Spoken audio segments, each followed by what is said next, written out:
Bonsoir à ceux qui sont déjà connectés, connectés depuis votre bureau, connectés depuis, depuis chez vous, connectés de l'endroit où vous souhaitez.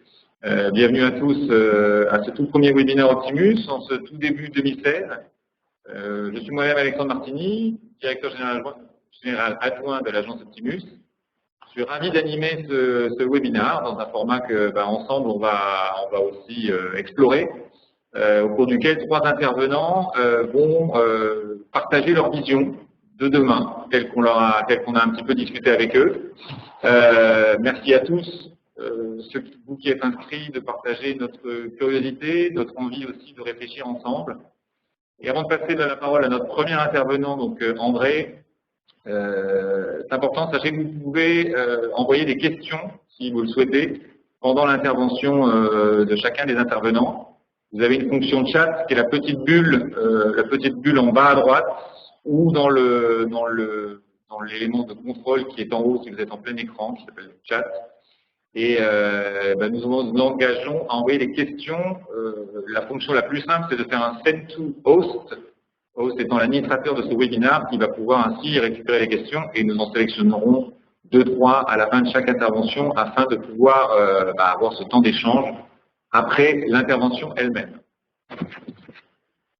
Notre premier intervenant, qui est donc en bas de votre écran si vous êtes à nouveau en mode plein écran, je vais lui céder la parole, c'est André Haddad qui nous parle depuis les bureaux de Turo à San Francisco. Vous verrez que pendant ce webinaire, on va passer aux 3 coins du monde entre San Francisco, Paris et Toronto. André est donc le CEO de Turo qui s'est imposé comme la référence aux États-Unis dans le car sharing.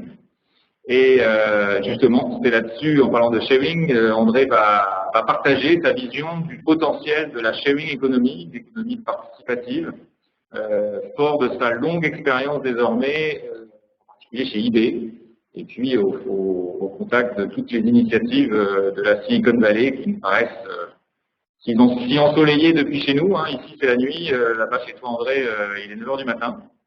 Et je propose de te céder la parole pour que pendant ce petit quart d'heure devant nous, tu partages ta vision du potentiel de cette fameuse sharing economy qui fait beaucoup parler en France. Je pense que c'est un élément qu'on discutera si tu ne l'évoques pas toi-même à la fin de ton intervention. Donc, je te cède la parole. Je me mets donc moi-même en mute et je te permets de prendre le relais. Super, merci Alex et merci de m'avoir invité à cet événement. Bonsoir à tous. Je suis effectivement à San Francisco depuis maintenant 14 ans, même plus, je pense que 16 ans. Le temps passe vite. J'ai commencé mon aventure dans l'Internet à la fin des années 90 en montant une société qui s'appelle eBazaar en France, qui a été rachetée par eBay et j'ai passé quelques années chez eBay depuis 4 ans et demi, je suis le PDG de Turo, qui est une entreprise basée à San Francisco, qui est le pionnier du partage automobile entre particuliers. Je suis ravi de pouvoir participer à ce webinaire pour un petit peu parler de cette économie collaborative, l'économie du partage, on l'appelle de plein de manières différentes. Mais avant de rentrer dans le vif du sujet, je vais passer quelques instants à expliquer un petit peu Turo, qu'est-ce qu'on fait. Turo, vous allez voir notre site ou télécharger notre application. Nous sommes une plateforme qui met en relation les loueurs de véhicules avec des locataires de véhicules. Donc, c'est une plateforme très simple qui part du principe qu'autour de nous, il y a énormément de voitures qui sont pas utilisés à leur plein potentiel. Aux États-Unis, pour vous donner un petit peu une idée, il y a 300 millions de voitures qui font partie du parc automobile américain. Il y a presque une voiture par tête d'habitants. Il y a 330 millions d'Américains et il y a 300 millions de voitures. Dans le monde, il y a 1 milliard de voitures et c'est un chiffre qui continue en fait de croître très très vite. Les prévisions sont que le chiffre de parc automobile mondial va atteindre 2 milliards de véhicules en l'an 2045. Donc, on va croître dans les prochaines 20 ans autant que ce qu'on a cru sur les 100 dernières années. donc le taux d'accélération continue. Et la réalité est que aux États-Unis comme ailleurs, en France, en Europe, partout dans le monde, les voitures ne sont pas vraiment utilisées à leur plein potentiel, ne sont pas utilisées à 100% de leur temps.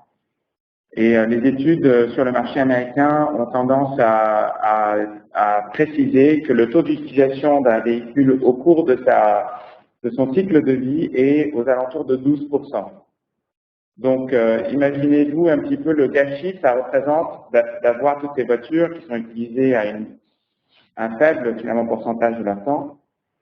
Et l'investissement colossal que ça représente, on estime que ça représente des trillions de dollars, donc des milliers de milliards de dollars, 15 milliers de milliards de dollars au niveau mondial.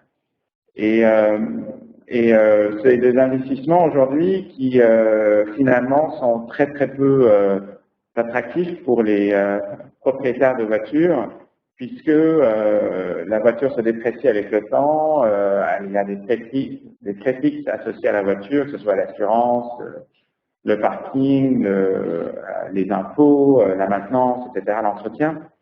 Donc, un investissement finalement qui est très très peu rentable. Et nous, ce qu'on essaie de faire avec Fluoro, et c'est vraiment la mission de notre entreprise, et c'est une mission qui est représentative, je dirais, de l'économie du partage.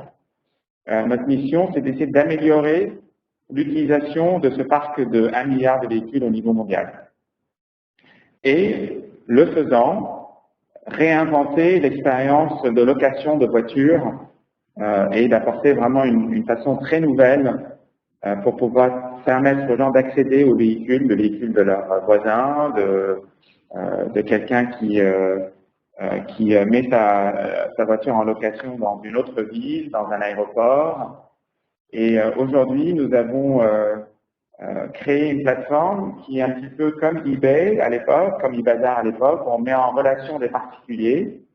D'un côté, nous avons le loueur du véhicule, c'est le propriétaire du véhicule qui peut mettre en relation son véhicule avec quelqu'un qui a envie de le louer. Aujourd'hui, le business croît très très vite. On est sur un taux de croissance de 10 fois. Le business est multiplié par 10 sur les 2 dernières années. Nos avantages, je dirais, comme souvent les avantages liés aux plateformes de l'économie du partage, sont la flexibilité. Il y a des voitures un petit peu partout. On n'a pas besoin d'aller dans une agence à l'aéroport ou dans une agence en centre-ville pour pouvoir accéder à une location. La voiture peut être dans le quartier, dans la rue, même dans le parking de l'immeuble. L'avantage aussi au niveau prix est important par rapport à la location classique. Évidemment, par rapport au loueur classique, nous n'avons pas d'agence, nous n'avons pas un réseau de boutiques ou de parking, etc. Et donc, les frais et la structure de coût de l'entreprise est très, très différente par rapport à la structure de coût d'un loueur classique. Du coup, les prix sont en général et en moyenne 35% moins chers que la location classique. Donc, cette flexibilité et cet avantage de meilleur rapport qualité-prix, c'est vraiment quelque chose qui est caractéristique, je dirais, de toutes ces nouvelles plateformes de l'économie du partage. Et enfin, je dirais, et là, c'est peut-être la partie un peu la plus amusante, c'est qu'on met en relation finalement des clients avec d'autres personnes et non pas, je dirais, une entreprise et un réseau corporate. Et donc, il y a des liens qui se créent entre les gens. Moi-même, ça fait 4 ans que je loue ma voiture. J'ai rencontré la centaine de locataires qui ont loué ma voiture sur les 4 dernières années. Il y a des conversations qui se créent, il y a des amitiés qui se créent, et il y a aussi des centres d'intérêt qui se découvrent. C'est l'une des choses qui rendent, je dirais, plus humaine cette nouvelle façon de vendre un service ou d'offrir un service et de se mettre en relation avec d'autres personnes. C'est une des choses qui rendent l'expérience de location sur Fluoro vraiment unique par rapport, je dirais, au format très classique, très rodé de l'expérience de location classique. Donc voilà un petit peu, en quelques mots, une description de notre modèle. Et comme Alex en parlait, vraiment San Francisco, c'est un petit peu le berceau de cette nouvelle économie du partage. Il y a autour de moi, ici dans le quartier, une centaine de startups dans 3-4 pâtés de maison. Et il y en a plusieurs qui poursuivent ce genre de modèle. Alors il y a Airbnb, qui est l'un des plus connus, bien sûr, qui est l'un des pionniers, qui n'a pas besoin d'introduction. Tu sais que Paris est une des plus grandes villes sur le réseau de Airbnb. Il y a Uber, qui s'est beaucoup parlé de lui. Donc Airbnb et Uber, c'est un petit peu les grands phares de cette économie du partage. Mais il y a aussi plein d'autres acteurs qui sont plus nouveaux, un petit peu moins connus, surtout moins connus en Europe. À côté de chez nous, là, il y a une boîte qui s'appelle TaskRabbit, qui est une plateforme qui permet de mettre en relation des clients qui ont besoin d'être dépannés ou qui ont besoin de travaux au domicile, de travaux d'entretien, avec des professionnels qui peuvent intervenir pour accrocher une télé ou faire des travaux de peinture ou aider à faire les courses. Il y a plein de plateformes de partage, je dirais, de travail. Il y a Upwork, qui est une plateforme globale qui met en relation les talents, quels qu'ils soient aux US, en Europe, en Asie, avec des missions, des projets. C'est souvent des missions de conseil, des missions de développement, des missions de programmation, de design. Donc, toutes ces plateformes qui peuvent finalement permettre à n'importe qui d'être un petit peu un auto-entrepreneur. Et ça, c'est l'un des aspects les plus fascinants, je dirais, de l'économie du partage. Ça commence par une idée simple qui est de permettre aux gens de se rencontrer et d'offrir quelque chose qu'ils ont et que quelqu'un d'autre a besoin. Mais ça se développe et ça commence à être une plateforme d'auto-entrepreneuriat. Nous, par exemple, chez Turo, sur l'année dernière, on a constaté l'éclosion d'entrepreneurs qui ont maintenant des flottes de voitures qui commencent avec une seule voiture, qui se rendent compte que la voiture peut être utilisée à 100% de leur temps et donc franchement, ça marche pas pour eux parce qu'ils ont besoin de leur voiture. Donc ils achètent une deuxième et ils se rendent compte qu'ils peuvent finalement créer un nouveau business, un nouvel apport de revenus. Et aujourd'hui, on appelle ces loueurs nos Power Owners, en hommage aux Power Sellers de eBay. Et cette communauté, à l'intérieur de la plus grande communauté, représente maintenant le tiers de nos revenus et c'est l'une des parties du business qui croît le plus vite. C'est toujours très amusant de voir à quel point ce genre de plateforme permettent à des particuliers de commencer par l'utiliser, je dirais, de manière limitée et ensuite, pour certains, ça commence à être une source de revenus importante. Donc voilà les aspects qui me semblaient être intéressants pour démarrer et ensuite, en fonction des questions, on peut rentrer dans plus de détails. Justement, est-ce que tu dirais que tout peut se sharer où il y a quand même des éléments, des facteurs de succès particuliers, il y a des choses qui ne seront jamais mises, ou au contraire, il n'y a pas de limite. Quelle est ta vision par rapport à ça? Une excellente question. Je pense que je dirais que là où il y a le plus de potentiel de partage, c'est là où il y a le plus de valeur. Donc, quand on parle je dirais, partage de biens, par exemple, pour commencer dans les biens, dans le secteur des biens, l'immobilier, la voiture, c'est des investissements très importants pour les particuliers qui louent ou achètent un appartement ou une voiture. Et donc, juste pour te donner une idée, Alex, l'Américain moyen dépense à peu près $300 par mois en frais d'automobile liés à sa voiture. Donc, je rajoute tout ça sur un an, ça représente à peu près 12 à 15% du revenu moyen disponible pour le ménage américain moyen. Donc, c'est important.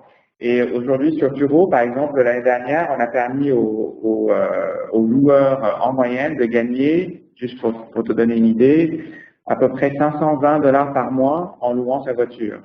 Donc, on passe d'un centre de coût qui est d'à peu près 3 600 $ en moyenne à un centre de profit d'à peu près 2 000 $ en moyenne. Donc ça fait vraiment une grosse différence pour les revenus du ménage moyen. Pareil pour l'immobilier, évidemment, quand on imagine ce qu'on dépense pour soit les loyers, soit pour les emprunts immobiliers, c'est une source considérable dans les dépenses d'un ménage moyen. Donc je dirais que c'est ces secteurs-là où il va y avoir le plus de développement, parce que ça représente un effort. Pour partager sa voiture, pour partager son bien, il y a quand même un effort à faire. Et donc, c'est un effort qui n'est pas énorme, mais c'est quand même un effort important. Que ce soit sur Airbnb ou sur Turo, il y a à chaque location, il faut bien sûr répondre aux questions qui peuvent arriver sur l'annonce, il faut arranger l'arrivée de l'invité, de ton hôte, l'arrivée, le départ, s'assurer que la voiture ou l'appartement est propre et bien organisé, etc. Donc il y a quand même un peu de travail qui, c'est pas de l'argent qui tombe du ciel. Et il y a une question là qui est intéressante qui est est-ce que dans le domaine des causes, cette sorte d'ubérisation, cette prise de pouvoir de l'individu, c'est possible, en l'occurrence, avec pour faire le Ice Bucket Challenge qui s'est un peu fait tout seul par les individus eux-mêmes qui ont un peu pris le pouvoir.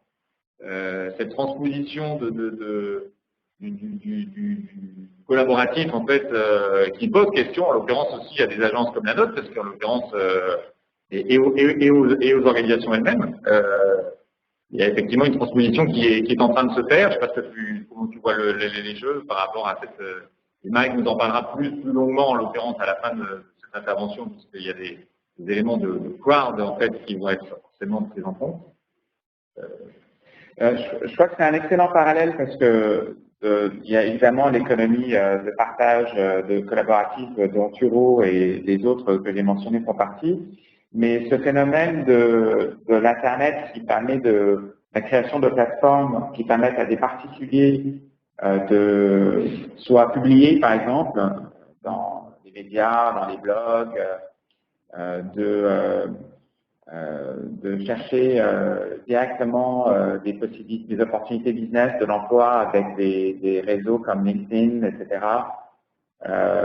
Donc, toutes ces plateformes permettent finalement aux particuliers de s'auto-organiser sans forcément avoir besoin de structures autres que la structure de technologie de plateforme qui lui permet de s'exprimer, que ce soit pour publier, pour partager, et donc c'est un phénomène, je dirais, général, l'aspect partage de biens et de services est l'un des derniers à succomber à cette tendance de fond parce que, bien sûr, avec les biens et les services, il y a d'autres problématiques à résoudre comme le paiement, comme la sécurité, comme la confiance, alors que, par exemple, il y a un phénomène là aux US qui est très intéressant et dont je suis sûr vous en avez entendu parler.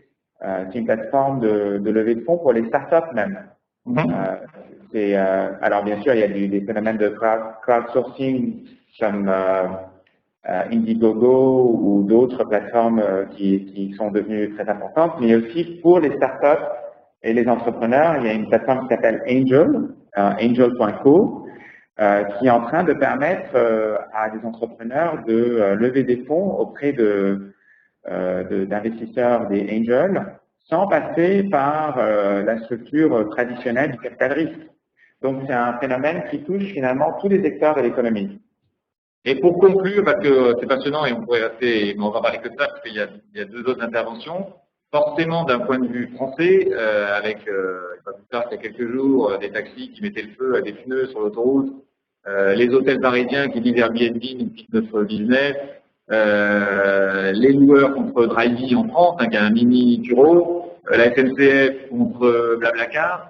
il y a ce frottement entre les organisations classiques et ces nouvelles démarches. Est-ce que dans ton esprit, ça va compléter ou à terme ça va remplacer, affaiblir ces grosses institutions? Et parce que c'est la crainte, en l'occurrence, au sein d'une partie ici, de dire mais ça va remplacer et donc avec des coûts potentiels en termes d'emploi, en termes de remise en cause fondamentale. Donc c'est complément, c'est à la place d'eux à terme. Pour conclure, tu dirais quoi? Je dirais que c'est un complément, pas une substitution totale. Quand je constate, par exemple, eBay sur les 15 dernières années, au début, les distributeurs, les magasins avaient peur même les maisons d'enchères avaient peur de ces substitutions que eBay allait opérer. Je crois que ce qui s'est passé, c'est que phénomènes comme eBay ou les plateformes de petites annonces, etc., ont tout simplement permis de fluidifier davantage l'économie.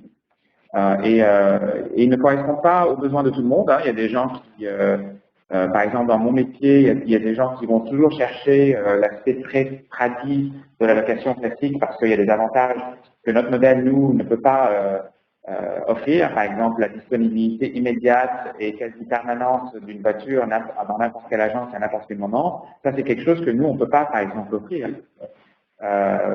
Pour Airbnb, l'expérience de confort qu'on puisse avoir de l'aspect très prévisible de ce que c'est une chambre d'hôtel par rapport à l'aspect un petit peu imprévisible de ce que peut être une chambre chez un particulier.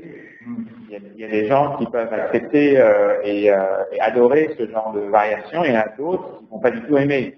Donc je pense que ce n'est pas une question de substitution, mais plus une question d'augmentation de l'offre et de plus de choix pour les consommateurs d'un côté, et de façon la plus excitante pour nous, c'est un choix de permettre à des consommateurs de devenir des producteurs et des entrepreneurs. Ok, bah écoute, merci beaucoup pour ces premiers éléments. Peut-être qu'on prolongera la discussion à travers quelques autres questions qu'on a récupérées et qu'on te posera après pour pouvoir avoir ton point de vue par rapport à ça. On va passer la parole à François Pétavy, fondateur et dirigeant d'AICA, communauté mondiale de créateurs. Vous définissez vous-même comme le plus grand terrain de jeu créatif du monde. Et il y a 320 000 créatifs internautes dans le monde entier qui répondent aux défis des marques en termes d'innovation. Vous allez nous expliquer un peu mieux, plus bas, nous expliquer, il n'y a pas de raison pour se voir. François, tu vas nous parler de ce fantastique potentiel de créativité des internautes. Et vous commencez à voir un petit peu quand même le fil de ces interventions qui rebondissent un peu les unes sur les autres. Switching to English, Mike, at the end, we'll talk about also this individualization of fundraising. Et alors, cette tentative de switch de l'anglais au français. Donc, un retour à François. La technique est toujours avec nous, a priori. François, vous nous entendez bien? Oui, absolument. Par contre, je n'arrive pas à partager mon écran, mais je vais commencer en attendant. C'est bon, super. Je partage l'application. Ça devrait être bon. Fantastique, et ça marche. Et... Nickel. Donc, c'est bon, vous voyez l'écran? Tout à fait. Super.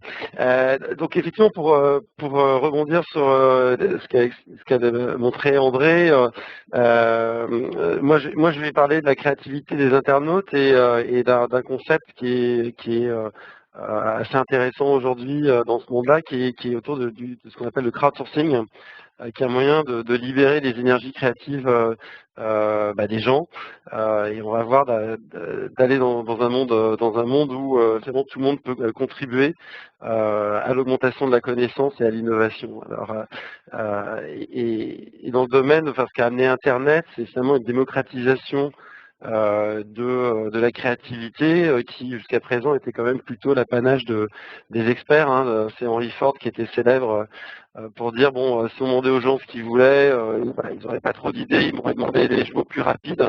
Et finalement, il y a quelques génies créatifs qui sont capables de faire le saut, d'aller inventer le futur.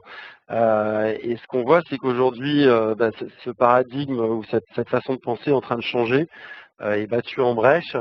Il suffit de regarder un petit peu ce que produisent les experts. Hein, quand on laisse les experts travailler entre eux, est-ce que parfois ça peut donner, par exemple en regardant un domaine où finalement, comme l'innovation ou la créativité dans le domaine publicitaire, où finalement tout le monde applique un peu les mêmes pratiques au quotidien. Il y a des méthodes maintenant totalement standards, et quand on voit le résultat qui peut en sortir, parfois c'est un petit peu plat. Donc on peut le faire dans plein d'industries, mais voilà, si on prend l'industrie de l'eau, voilà, ça c'est des publicités prises au hasard. Dans l'industrie, c'est des marques différentes, hein, mais voilà, voilà. Quand on parle de la cosmétique, encore des marques différentes, et voilà, on est dans l'homogénéité complète, et ça finalement c'est parce que tout le monde utilise la même façon de travailler, de produire de la créativité au final, mais de la produire avec un fil de fer très, très standard. Le pire c'est probablement l'automobile.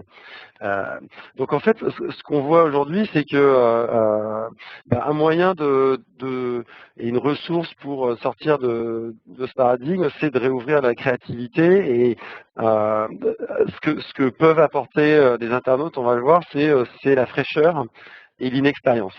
Et que finalement l'amateur, enfin on entre dans le domaine de l'amateur a vraiment quelque chose à apporter finalement aux organisations, qu'elles soient entreprises, qu'elles soient associatives, qu'elles soient gouvernementales, pour se réinventer et trouver de la nouveauté, et finalement redevenir pertinente. Et c'est quelque part le regard que peut avoir un Richard Branson, qui dit je ferais bien, bon, je suis pas très satisfait de mon expérience de voyage aérien. Qu'est-ce que je ferais moi si je faisais une compagnie d'avion, et qui réinvente quelque chose de totalement disruptif dans le domaine. Alors cette fraîcheur, la bonne nouvelle, c'est que les gens ont envie de l'apporter aujourd'hui. Alors, vous connaissez la pyramide de Maslow. Alors j'ai pris la pyramide de Maslow étendue au monde moderne, avec le Wi-Fi et la batterie dans les besoins essentiels de survie, en dessous de la nourriture et de l'abri. Mais ce qu'on voit, c'est que du coup, comme on a maintenant du Wi-Fi, de la batterie et tout le reste, finalement, tout le monde est en train d'aller vers le haut de la pyramide, qui est se réaliser par la créativité, par le fait de s'attaquer à des problèmes complexes, d'être soi-même, de se réaliser en tant que soi. Et quand on voit les usages finalement des internautes et de la population en général, ça c'est des sondages qui ont été faits dans beaucoup de pays, ce qu'on voit, c'est qu'il y a quand même 2/3 de la population dans les pays qui se considèrent vraiment comme créatifs, des gens qui disent oui, je peux amener des choses, une personne sur deux qui a une pratique au moins mensuelle d'une discipline créative, qui peut être musicale, qui peut être de l'amélioration de la maison, du bricolage, etc. Ou en allant sur des choses beaucoup plus pointues, technologiques et autres. Il y a une personne sur 3 qui a déjà été impliquée dans la modification ou la transformation d'un produit. On voit que les produits, enfin les services et les produits que les gens utilisent au quotidien, c'est un des domaines où finalement ils innovent beaucoup par eux-mêmes, en transformant, en tweakant ces produits. Et quand on leur demande est-ce que vous seriez prêt à travailler finalement avec les organisations, les institutions, c'est les 3/4 des gens qui disent oui, moi j'en ai un bénéfice et je vois bien l'intérêt d'améliorer les services, donc n'hésitez pas à faire appel à moi. Il y a eu des études qui montraient que c'était quasiment l'équivalent de création d'idées et d'amélioration de produits qui venaient de la population dans un pays comme l'Angleterre. Ça pouvait représenter jusqu'à 8% de la population qui était impliquée dans ces tâches, et c'était l'équivalent en gros de toutes les R&D, de toutes les entreprises anglaises, quand on prenait le temps que passaient les gens à modifier les produits. Donc la bonne nouvelle, c'est que c'est un phénomène déjà émergent. Et un moyen de canaliser cette énergie, c'est d'utiliser le crowdsourcing. Alors c'est un terme qui a été créé en fait les 10 ans, là, bientôt, cet été, dans Wired par Jeff Howe, qui a posé ce principe, qui a observé un petit peu ce qui se passait sur différentes plateformes dont eBay. Il dit mais finalement le crowdsourcing, c'est d'aller chercher, d'aller externaliser une fonction qui était historiquement faite par l'entreprise, et de la transformer dans un appel ouvert et de dire au monde entier, si vous voulez venir m'aider à résoudre ce problème, bienvenue, et vous n'avez pas besoin d'être qualifié. En fait, je suis prêt à recevoir votre idée, votre proposition, qui que vous soyez, même si, a priori, je n'avais pas l'impression que vous étiez compétent pour répondre. Alors, quand on voit comment les organisations sont emparées du principe, des gens comme Nike, par exemple, ont appliqué ça à la personnalisation de produits. Donc, vous avez les plateformes de Nike ID, c'est une plateforme qui fait plus de $100 millions de chiffre d'affaires aujourd'hui, et qui qui, par exemple, permet de customiser votre chaussure. Donc, vous choisissez la couleur, la forme, et ça leur permet non seulement de vendre des chaussures, mais ça leur permet aussi de voir où vont les tendances. Parce qu'en temps réel, les gens sont en train d'optimiser finalement le mix de la chaussure, de la basket idéale. Vous avez des gens comme Starbucks, par exemple, qui font appel à la foule pour essayer de dire mais qu'est-ce qu'on pourrait améliorer dans les restaurants, à la fois dans ce qu'on sert, mais aussi dans la manière dont ça se passe quand je commande, quand j'attends, quand on me sert la boisson, et puis dans ce que pourrait faire Starbucks pour ma rue, ma ville, mon pays, les planteurs de café, etc. Et qui remontent des dizaines de milliers d'idées par an qui leur permettent, par exemple, c'est grâce à cette plateforme qu'ils ont décidé de revenir à une nourriture beaucoup plus saine et bio, alors qu'ils étaient partis un petit peu dans la junk food. Et les gens leur ont dit, mais non, c'est pas vous, et voilà ce qu'on attend de vous. Des gens qui utilisent ces principes et la créativité des internautes de manière très maligne, hein, c'est Lego. Alors qui ont la chance d'avoir des gens, alors le client cible Lego, c'est plutôt quelqu'un qui me ressemble que mon fils de 8 ans. Donc ils ont des fans, des gens absolument passionnés de Lego, et ils font appel à ces power users pour leur demander qu'est-ce qu'on pourrait faire comme prochaine ligne de produit sur un schéma qui est très proche d'un Kickstarter. Donc les gens soumettent des concepts. Si un concept reçoit 10 000 votes, il est évalué par Lego. C'est une plateforme qui s'appelle QSO. Et par exemple, une des séries qui est sortie, que vous pouvez trouver dans les magasins de jouets, c'est la série Minecraft. Et cette série a été initiée et plébiscitée par des internautes. Donc, le principe, c'est que l'internaute qui a sorti un concept qui devient gagnant reçoit une partie des revenus, mais surtout à la reconnaissance de Lego, puisque c'est le père de cette ligne de produit. On peut aller dans des choses extrêmement pointues, hein, parce que, par exemple, la voiture alors vous me voyez à côté d'une très belle voiture. Cette voiture est une voiture qui a été crowdsourcée. C'est-à-dire que tous les éléments, à part le moteur qui est allemand et le châssis qui ont été conçus par des ingénieurs, tout le reste a été créé par des communautés de designers sur Internet, animées par une entreprise qui s'appelle Local Motors. Quand vous êtes client de cette entreprise, vous pouvez choisir votre modèle parmi un menu extraordinaire de pièces et de couleurs, etc. Donc non seulement vous avez une personnalisation complète d'une voiture dont les ingrédients ont été crowdsourcés, mais vous allez vous-même construire la voiture dans l'usine. Donc c'est comme de la local beer. Voilà, c'est la local voiture. Vous allez construire votre voiture, donc ça vous prend une petite semaine, vous avez des outils, et cette voiture, vous l'avez finalement co-créée. D'ailleurs, c'est pour l'environnement, on verra, ça a un vrai impact, parce que si vous avez construit votre voiture, je ne pense pas que vous allez en changer tous les 3 ans, vous allez la faire durer longtemps. Et donc, du coup, ça a un impact très positif pour l'environnement, en plus d'économiser du gasoil pour transporter des voitures à travers les océans.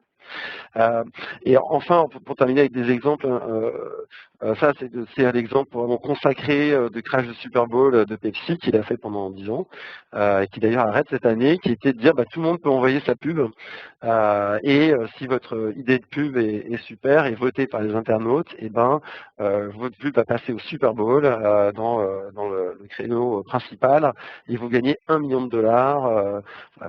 Et ça a permis effectivement des gens qui soient semi-professionnels ou totalement amateurs d'être découverts par Doritos et d'être à l'antenne au Super Bowl. Donc on voit un petit peu les différents exemples. Alors quand on regarde comment les institutions et les organisations sont intéressées au crowdsourcing et comment elles ont justement été chercher la créativité des internautes, on voit des sujets émerger, on voit la vidéo comme Doritos qui a été vraiment le format le plus utilisé historiquement, et on va voir que ça perd un petit peu de terrain, et ce qui est en train vraiment d'émerger, c'est d'aller chercher des idées pour améliorer les produits, améliorer les services, pour améliorer l'entreprise, la marque, etc. Et que voilà, donc ça c'est les principaux formats.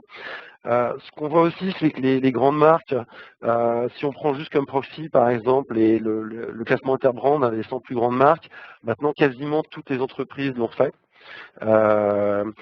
De manière intéressante sont maintenant des gens très pragmatiques, c'est-à-dire des acteurs de la grande consommation qui font appel à cette technique pour aller chercher justement la créativité des internautes, puisqu'ils ont besoin de renouveler en permanence les produits et les marques et d'être en permanence pertinents pour vendre leurs produits.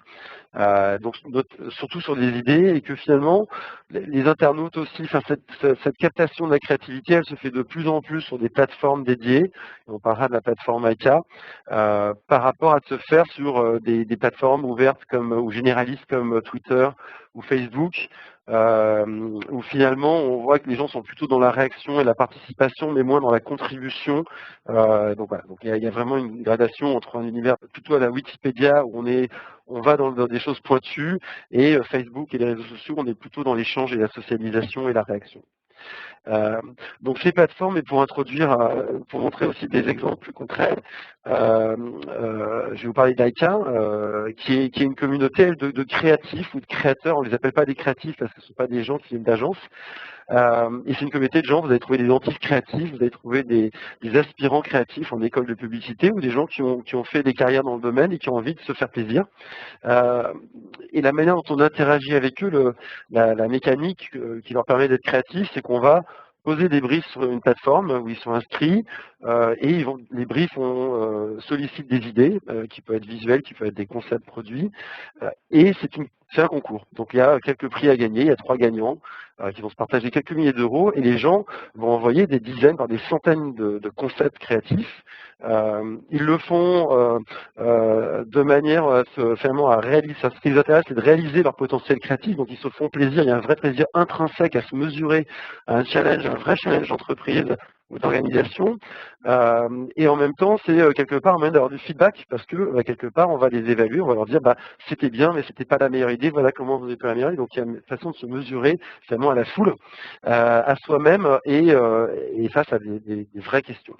Ce qui est intéressant aussi, c'est que quand on travaille sur ce type de méthode, la créativité collective crée une intelligence collective. C'est-à-dire que si on pose une question, on va avoir des sujets autour de la brosse à dents connectée, et bien quand vous leur demandez c'est quoi la brosse à dents connectée du futur, vous voyez des territoires émerger qui finalement vous disent où collectivement des centaines de personnes dans le monde veulent aller avec le produit du futur dans ce domaine, et quelque part ça vous permet d'anticiper sur les besoins consommateurs, et aussi potentiellement de trouver des pépites, des choses qui vont être tellement nouvelles et disruptives que vous avez une opportunité d'innover dans le domaine. Donc pour vous montrer quelques exemples, ça par exemple, on parlait de brosse à dents, ça c'est une question qui a été posée par une grande marque il y a quelques années, qui était si je vous donne une brosse à dents et je la connecte à Internet, qu'est-ce qu'on peut faire avec votre smartphone? Des réponses du monde entier. Ce qu'on voit, c'est par exemple une chinoise qui nous invente le Guitar Hero pour la brosse à dents. Donc si vos enfants se brossent bien les dents, la musique joue bien. S'ils restent bloqués sur une molaire, ça joue plus. Et donc c'est la gamification de l'expérience de brossage de dents. Le client, c'est Procter & Gamble, et un an après, il sort la première brosse à dents connectée avec toutes les idées en fait et les insights qui sont venus d'une communauté de gens du monde entier, mises en application par des professionnels et des experts de l'innovation chez Procter & Gamble.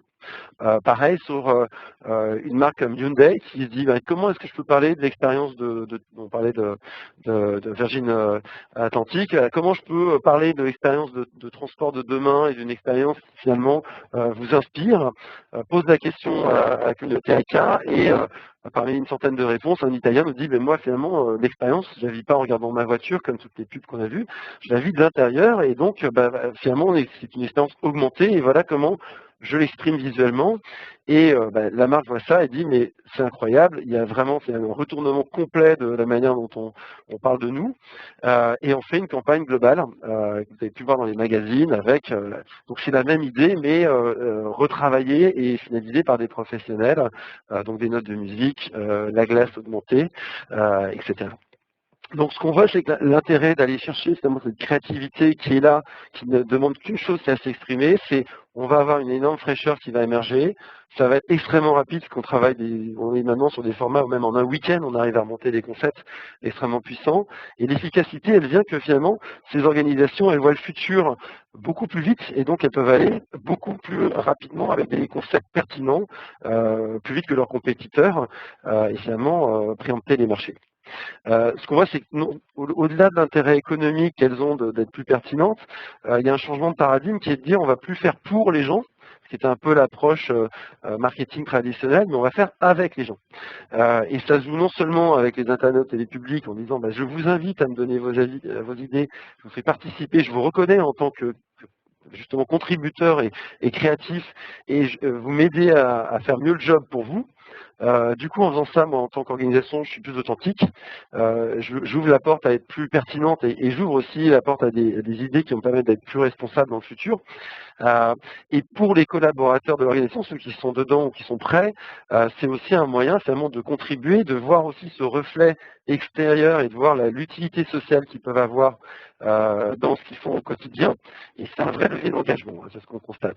Donc, juste pour finir, pour vous montrer ce que ça peut vouloir dire dans le domaine des non-profits, des sujets par exemple comme l'UNESCO qui vient faire appel à la créativité des internautes pour dire mais comment vous nous aidez à parler du jour de la liberté de la presse dans les idées qu'on reçoit, on soit ce visuel qui part de lui-même et qui arrive tel quel de la communauté, ou par exemple l'OSCE qui essaie de trouver un moyen visuel frappant pour parler au gouvernement de tous les pays de comment finalement le changement climatique impacte la sécurité des populations et où une Marocaine nous envoie ces 3 visuels en connectant de manière extrêmement élégante ces deux concepts qui ne sont pas forcément évidents à raccorder au départ. Voilà, le changement climatique et comment les populations peuvent en souffrir et le fait qu'on ne peut pas ignorer le changement de climat.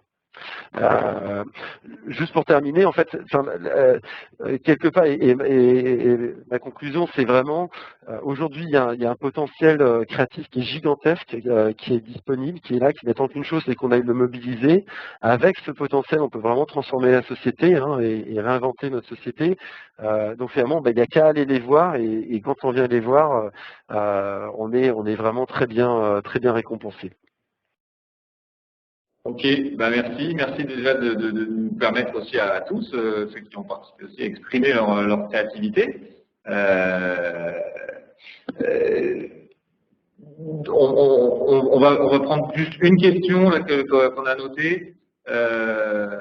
Alors, des exemples de contributions créatives, tu en as donné plein, donc ça fait partie des questions. Toujours un peu pour la gratter. Est-ce qu'on peut être créatif sur tout et à quel moment l'expertise est un élément discriminant ou pas Donc ça c'est peut-être une question sur laquelle tu peux réagir. Oui, ce qu'on voit, c'est que l'intérêt de faire appel aux internautes, c'est qu'ils sont experts au moins d'une chose, c'est l'expérience qu'ils reçoivent des marques et des institutions. Et donc quand on leur demande d'être créatifs, c'est un moyen aussi d'aller chercher l'expérience idéale qu'ils attendent.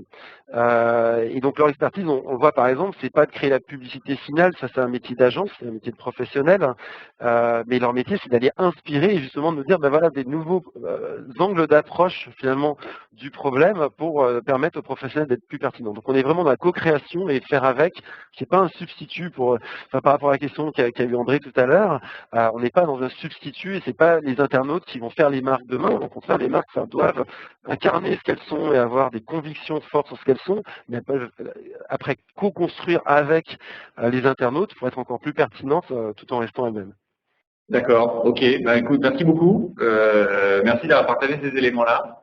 Nous allons passer à la troisième et dernier intervenant qui nous rejoint depuis Toronto. Ce sera notre English Speaking Session. Moi-même, je vais switcher to English. On trouve ça aussi bien d'avoir cette vision internationale de par les interventions à différents endroits, mais également par rapport à la constitution de Mike. Mike, in case we need to introduce you, you are the founder and president of 8JC, fundraising agency focusing on digital. You are a long-term partner of Optimus. You bring us your views, your inspirations on the evolution of fundraising based on some examples in Canada and the US. And then this is always a reason for inspiration for us because of the differences, also in maturity of fundraising. So we can get some inspiration from that. You will talk today. It's a broad subject, the leading trend in fundraising, and I'm sure it will ping pong with the notion we've heard about crowdsourcing, co-sharing, and this kind of thing, because we see this happening in fundraising. And it's important for us also to have this in mind, because this is the current evolution of our jobs and our mission. So up to you. Take it away. Up to Great. you. Good. Bonsoir à tous. I'm glad to be here, and I am a comic book nerd and an ice hockey fan and a fundraiser. So I wanted to make sure I mentioned all of those things. So in 20 minutes, we really want to look at 4 key trends. First is in the commercial sector, what's called CX. And there is a 5-year lag connected to that idea.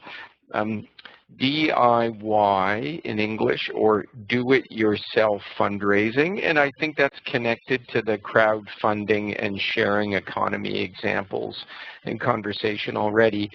I'm going to show you some examples of virtual reality fundraising that's happening in North America, and I think in France, virtual reality in the commercial space will begin to come to the charitable sector.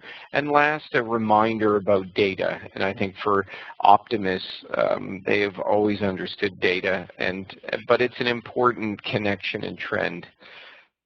So CX is, in the commercial sector, customer experience. It hasn't always mattered in the charitable sector, but why does it? And it's just a reminder, in the charity sector, it is so competitive in the same way that the commercial sector is competitive. And one of the last differentiators is customer experience. So how do we use the trend of the importance of customer experience in the commercial world and bring it better to the charitable sector?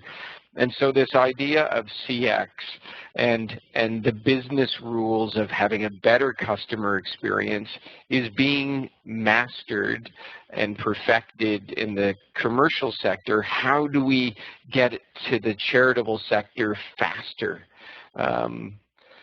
And let's make it a 1-year lag in France instead of a 5-year lag. And so to make it shorter, to bring CX as a trend over, we partnered with Oracle. Everyone knows it's a large database and technology company, and they have a very powerful journey customer experience process. And I want to show you how it's used in a story very quickly. I want you to meet Sophia and an engineer, Doug Dietz. And the engineer for General Electric, GE, is responsible for the MRI machine or CAT scan. That's Doug's machine. And he was in a hospital, and he saw a little girl going to his MRI machine. And she did not want to get in the machine, and they needed to give her a drug to knock her unconscious to go into the MRI machine. And he was upset. Doug thought, my machine is not working, and he used a customer experience system from Oracle. And I want to show it to you, and you can learn more from Optimus on the process with links that we'll make sure are available. But how do you map the donor experience? So here's Sophia. There she is. And you want to map her behaviors. So she goes to the doctor. She rides to the hospital. She checks in. She walks into the MRI, sees the machine, does not want to go in. She's crying and resisting. An anesthesiologist comes. He or she administers the drug, and she goes through the machine. But how do we use CX to uncover a way to make it better for her? So you can see on the screen we look at what are the people and things that she's meeting. And you work together as a team and you map all of these things out. Who she meets, the nurse and the doctor, what are the things that are involved, the drugs, the machine. And then we map her attitudes. How is she feeling? Am I really sick? Right? I wish I was at school and not going to the hospital. That machine looks scary. Mom, help me, help me. No, no. So we're mapping this out in the CX process. And then we look at what's behind the scenes, the people and things. And you can see at the bottom, you're working as a team, looking at what's behind there, the database, right? The technical people. And so for charities, it's the same idea. How are we mapping the donor journey?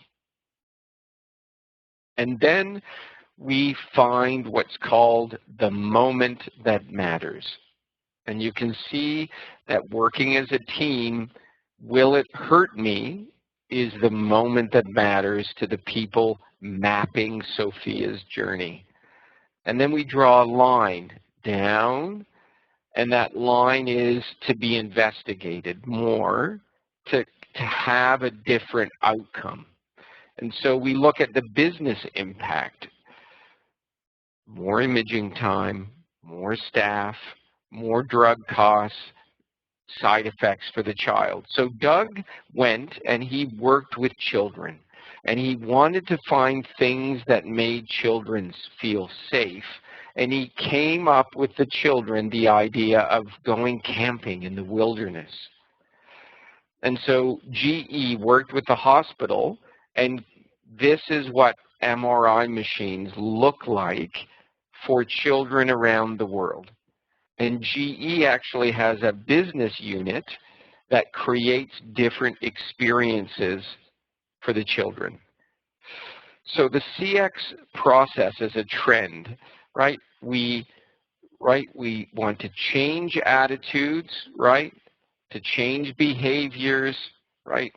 To change results or outcomes, right? We want to change the behavior, right? To influence the attitudes, to change the outcome. So in the case of Sophia, 80% of children needed a drug to go into MRI machines before the CX journey mapping. Now it is less than 1%.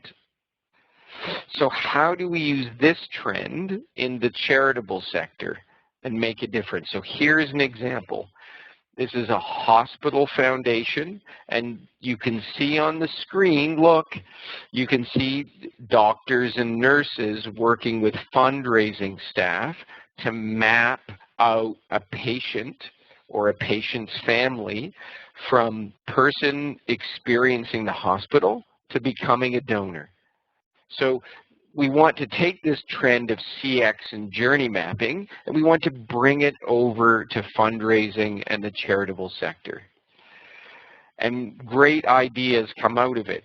So at the hospital, the staff did journey mapping, and they said 500,000 people come through the hospital every year, and they get free Wi-Fi. What if the fundraising department could get an email address from those 500,000 people, and we could have a journey to see if we could make them fundraising supporters of the hospital? So journey mapping creates good ideas. So the next trend, do it yourself. And why does this matter? This is an example from an organization in Los Angeles. It is the Children's Hospital Los Angeles. And for the last 10 years or 15 years, people would call on the telephone and they would say, I would like to run naked down Rodeo Drive and raise money for this hospital. Can you help me? And they would get 100 phone calls a day. They didn't have enough people. So technology now allows them to build a place online where people can choose what to do themselves, and they can fundraise with technology with their crazy idea, and the staff for Children's Hospital Los Angeles don't need to be involved, right? And they push out the labor intensity, and people do it on their own.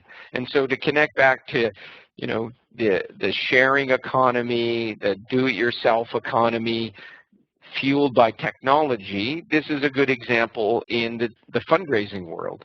So they built a site, they listened to what people wanted to do, and they improved the do-it-yourself. The challenge is, can they fundraise for the right things, right? But how do they keep people engaged? Here's another example of a health charity, and the site is a do-it-yourself. You can look for good ideas and do them, or you can make up your own ideas, and the technology is there to help you do your own fundraising.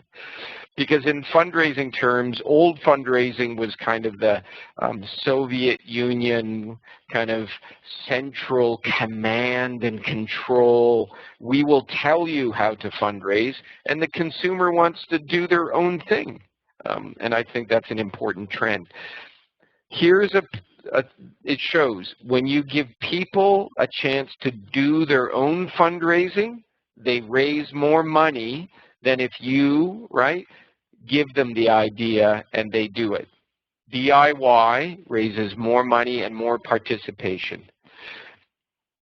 And for people who do it on their own, they raise more money, right, per event than a non-third party. And that makes sense. If I make my own event, I'm proud of it, I want to do it, I want to tell my friends, and you raise more money. So for DIY as a trend, the pros and cons. The good side, the pro, is it frees up staff time. It's easier for people to get started. On the other side, the con, they don't do it as often. They raise more money, but they don't do it as often. So let's go to sexy. So virtual reality is being talked about in the commercial sector. I think for the charitable sector, we have an extra opportunity. The challenge is money, is budget to afford it. But if we can afford it, our sector is all about stories and people. And so if we can use virtual reality the right way, it's an important trend. So when you look at a multi-channel fundraising universe around that circle, add another one, add virtual reality. We need to begin to understand how to use it. And so 2 examples. We're working here in Canada to do 2, we are now ready to shoot 2 virtual reality films. The one on the one side, so a humane organization helping animals. We are filming the shelter, a virtual reality walk through the shelter, and then it ends with a virtual reality watching and right in the middle of a surgery with a dog. On the other side, we are creating a virtual reality experience. What is it like to have Alzheimer's disease? And so people put on and experience what. So the filmmakers can make the virtual reality, but what do we do as fundraisers? So here are the things that how do you take your virtual reality film and make money? And so here are 3 things we're doing with these films. Sending out a direct mail package with with cardboard glasses, right, for an iPhone, for example, and the letter will be talking about giving, right? They'll experience it, and then we hope they get their pen out or they go online and they give. But the experience is shaky and not the best.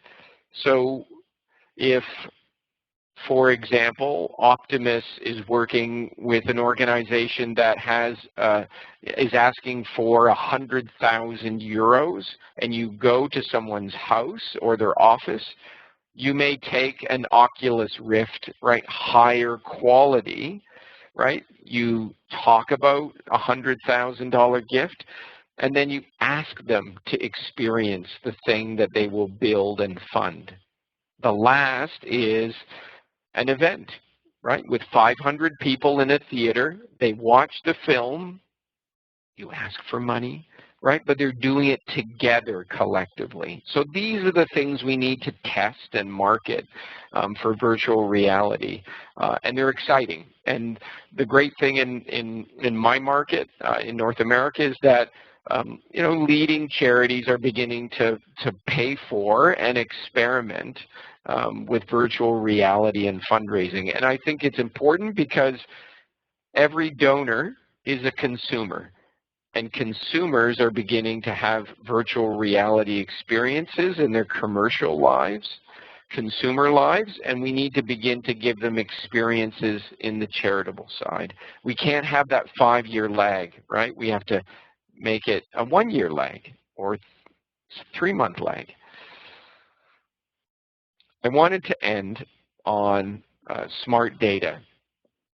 So because the digital world is so important, we need to do a better job of connecting all the data points together. So here's a fun graphic, and Optimus, for example, is always thinking like this. How do you better connect all of the data to learn from mistakes, right? Do charity organizations have their own business analytics?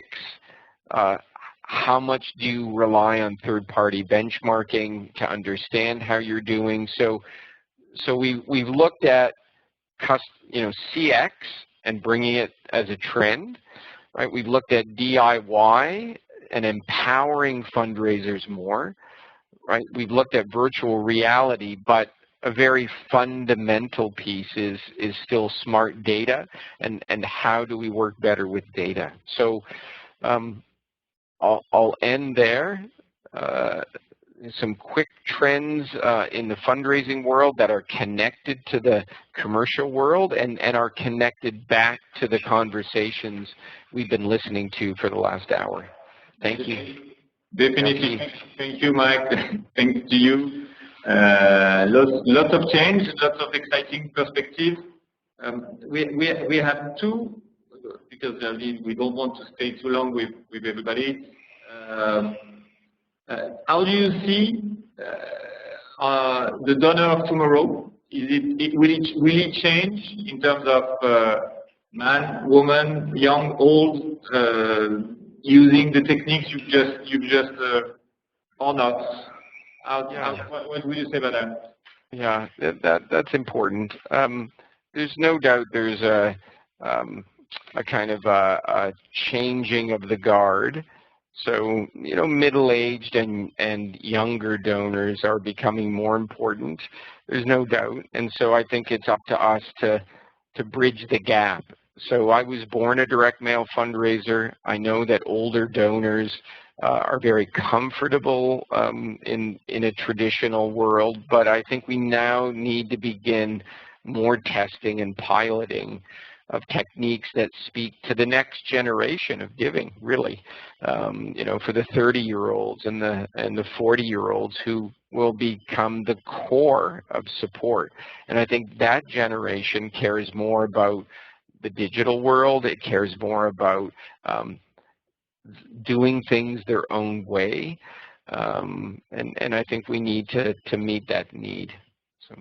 So it was also close to this one, are these trends related to age?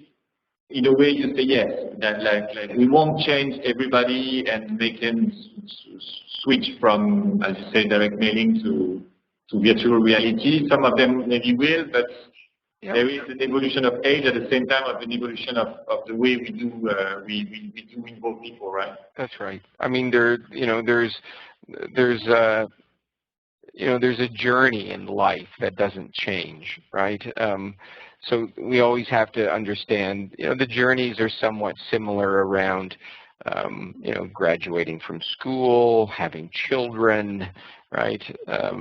Getting your first job, retirement, right? These things are reasonably constant. They change, right? But the channels, right, and the tools are different from generation to generation. So the life points, right, in that journey are somewhat similar, but the channel mix is different. And I think the big thing is even older donors are omnivorous, right? They use multiple channels. I think donors are much more complex, right? Even older donors and younger donors, they are much more complex.